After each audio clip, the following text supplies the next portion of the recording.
All right, traders. Hello, good morning. I've actually got an opportunity here to make a watch list video because I presented everything in regards to my positions yesterday.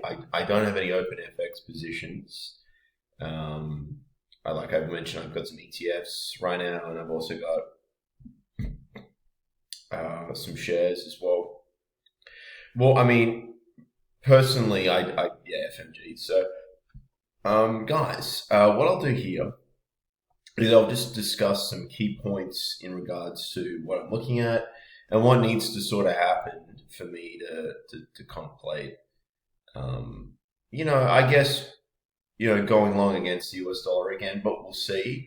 I've got the US index up here on the daily to give you an idea of what's going on. And it, you know, you've got to have the perspective of other traders, So for this to really go down and go through, what was that there, 92.50, which it did, and I was sort of short in the Aussie dollar as it is, but then it did bounce, which was, happens. That's just, the market.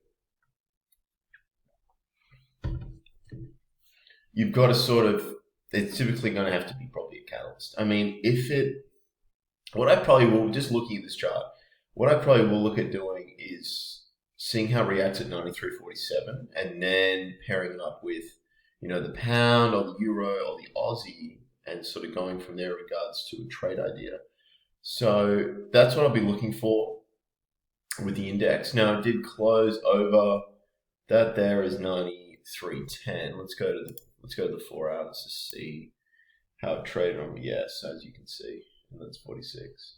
So it did test it, didn't like it. We'll see. Now it's in a bit of no man's land, so I'm just going to wait. I'm just going to wait and see what happens here. Now, if we see some further rejection of 93.42, what I will do is I'll look to play a bounce. Now, there's a lot of condensed levels here, and it's a bit ugly on the Aussie. We've got 71.42, which it bounced off, 71.70 or 71.71. So there's not really, 3 here would be good. 72, you'd play another break of 72. Now again, you need a catalyst here as well. So you need negative sentiment out of the US, you need positive sentiment in the Aussie. We'll just see what the chart does. Sometimes it just does stuff. And if it does, I'm going to be there and waiting and, looking to get in. Now, Aussie Kiwi as well. I did play this. I talked about in yesterday's video as well. I'm just going to need my water here. I had it on the daily. On the 4 hour, paints a pretty clear picture here. We've got 109.645. Actually closed below that. So that's pretty bearish. Like, it did sort of hold up here at the low 109. So I'll watch that and just see what happens. But the trend might be coming to an end. We'll see. I mean, I am a trend trader at heart, so we'll see what happens with this one, guys. I mean, it's pretty steady in New Zealand as well, with COVID, with everything like that. So, but there's a little bit of news coming out. Retail sales on the 23rd, so later today, I guess. And then you've got trade balance. So nothing red news related. I'll just have a look at the Aussie if there's anything red news related. It's way better with my better laptop here. That was long overdue. Existing home sales. That was out of the US though.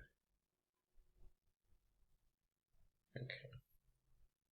There's nothing red really. Yeah. Okay. Interesting with the jobless claim stuff as well. Alright guys, so that's that on the Aussie and the Kiwi and then the index. So let's have a look at gold as well. So, how gold closed, I would say it wasn't, really bullish, but it was definitely not bearish. It's probably leaning towards neutral to bearish. If that makes any sense, like it's certainly not.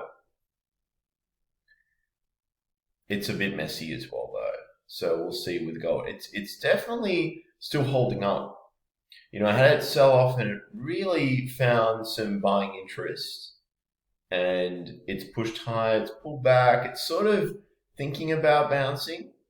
As you can see, when it bounced previously, there was a little bit of similar price action. So we'll continue to watch this here. I mean, the trend is still pretty upwards for the year. So, I mean, right there, I do have gold ETFs as well. So my thesis is definitely still long gold. You've got inflationary pressures that will be present eventually, and it's just, and then the US dollar as well, if that moves through 93.20 and goes lower, it's going to help as well. Let's do the euro and the pound as well. I didn't get to do this yesterday. I was looking at it later last night as well. Now this, compared to the pound, is a little more bullish. So you've got, it reacted, it went through that zone, and it's sort of, I mean, it didn't close bullish, but it's I think we'll probably see a few more retests and we'll see how it reacts. Again, you want to use the whole of Monday to sort of gather information. I'm not going to jump in first thing Monday. That's not, really strongly discourage that. Unless you've got a scalp strategy or something, but still, normally first thing spreads are pretty wide normally as well, which doesn't help either if you're a scalper. So, British pound. So you see what I mean? Again, it's resting there. So we'll see what happens, guys. And I would say it's just dependent now on the US index. But again, still be open-minded. If you have some positive news out of somewhere, the euro, for the pound, for the Aussie, just to sort of, the Aussie, it's just more like it's a day trade. It really is. Like you'll get some movement and some momentum, and then it quickly fizzles out. So you've just got to be, present with that. All right. Anyway, guys, that's the video. Thank you for watching, and bye for now. I'll try my best to bring out another video tomorrow night, probably about 10 o'clock Perth time as well. Thanks, guys. Have a great Sunday as well.